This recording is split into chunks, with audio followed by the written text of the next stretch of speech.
कश्यप। प्रधानमंत्री नरेंद्र मोदी के बिहार दौरे को लेकर सियासी हलचल तेज हो गई है। कांग्रेस ने पीएम मोदी और बीजेपी सरकार पर गंभीर आरोप लगाए हैं। कांग्रेस प्रवक्ता और मीडिया प्रचार विभाग के चेयरमैन पवन खेड़ा ने दिल्ली में प्रेस कॉन्फ्रेंस पर सीधे प्रधानमंत्री पर निशाना साधा है। उन्होंने दावा किया है कि भागलपुर की 1050 एकड़ जमीन किसानों से दबाव डालकर और धमकाकर छीनी गई है और उसे उद्योगपति गौतम अडानी को सौंप दिया गया है। पवन खेड़ा ने कहा है कि किसानों की सहमति के बिना उनकी जमीन पर कब्जा किया गया है। कई किसानों ने विरोध किया लेकिन उनकी बात नहीं सुनी गई और अब प्रधानमंत्री नरेंद्र मोदी बिहार आकर उसी जमीन का शिलान्यास कर रहे हैं। कांग्रेस का आरोप है कि यह कदम किसानों के अधिकारों पर सीधा हमला है और यह दिखाता है कि केंद्र सरकार आम जनता की बजाय उद्योगपतियों के हितों की रक्षा कर रही है।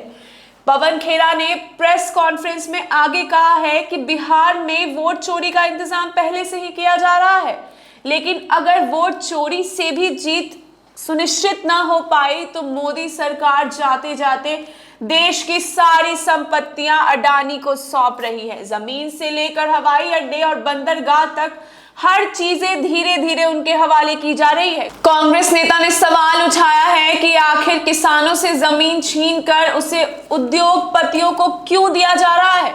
क्या यह सरकार किसानों के भरोसे के साथ विश्वासघात नहीं कर रही है?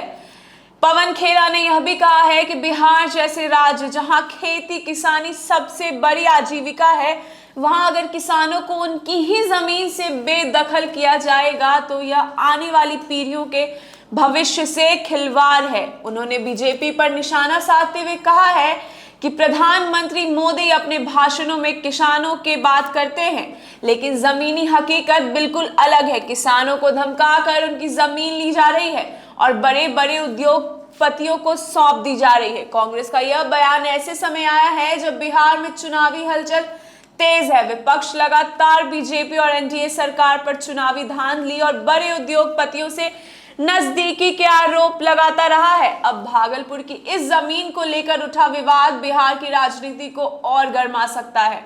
बीजेपी और केंद्र सरकार की तरफ से इस मामले पर अभी कोई औपचारिक प्रतिक्रिया सामने नहीं आई है, लेकिन कांग्रेस का दावा है कि अब वो इस मुद्दे को बिहार की जनता के बीच ले जाएगी और चुनावी मैदान में इसे बड़ा मुद्दा बनाएगी। कांग्रेस ने कहा है कि यह सिर्फ जमीन का मामला नहीं है, बल्कि यह लोकतंत्र, किसानों के अधिकार और जनता के भरोसे का सवाल है। अब देखना होगा कि प्रधानमंत्री नरेंद्र मोदी और बीजेपी इस आरोप का क्या जवाब देते हैं और आने वाले दिनों में बिहार की सियासत किस करवट बैठती है। फिलहाल इस पेशकश में इतना ही। तब तक के लिए बने रहे हल्ला बोल टीवी के साथ। शुक्रिया।